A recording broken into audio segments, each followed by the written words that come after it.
year, a book called The Omnivore's Dilemma really got under my skin.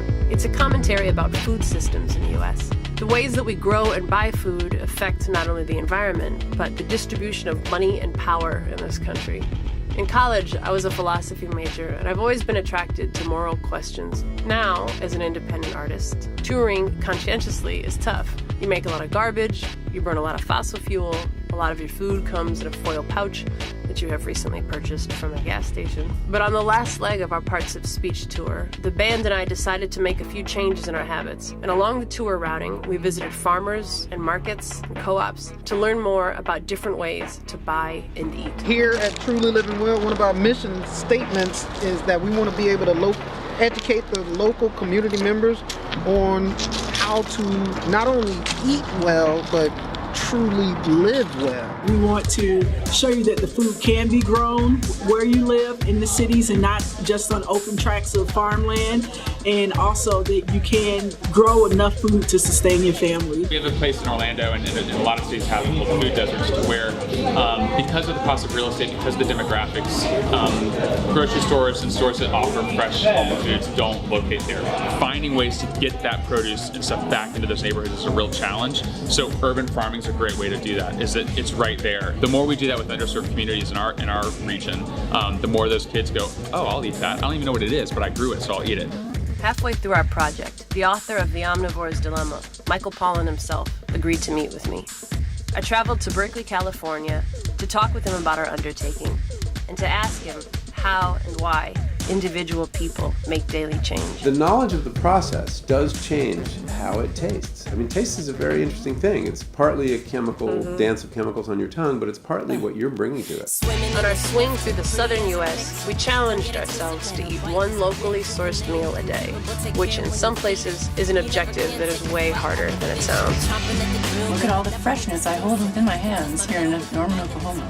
Apple, baby tomatoes, organic chips, organic bananas, which are probably not locally sourced, but they're organic. That's awesome. We were at Fun Fest in Austin, Texas.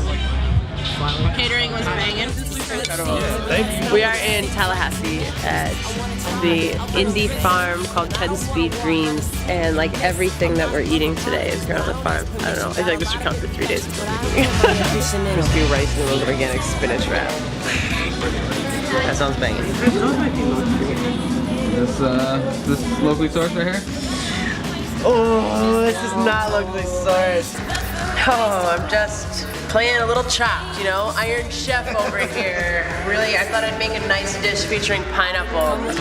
That's good, thank you. These are also locally fished off the coast of Nashville.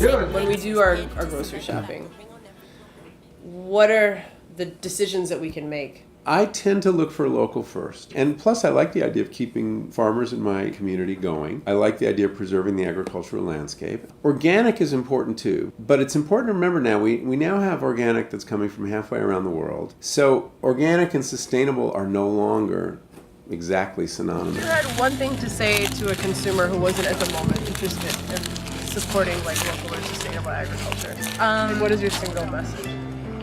It helps to keep money within your community, and you also are eating and so much better, and eating in season, and also supporting somebody that you can know and get to know, and there's so many perks that go along with that. We've been Stephanie from Gateway Organic Farm. It's just a small family farm. We're only 3.5 acres.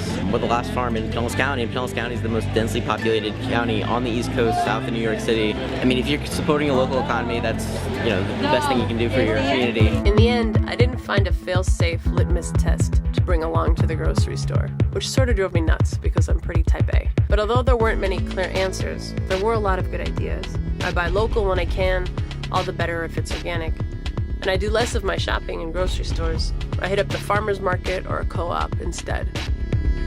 Last night, old friend, big wedding, and I knew you'd be there too.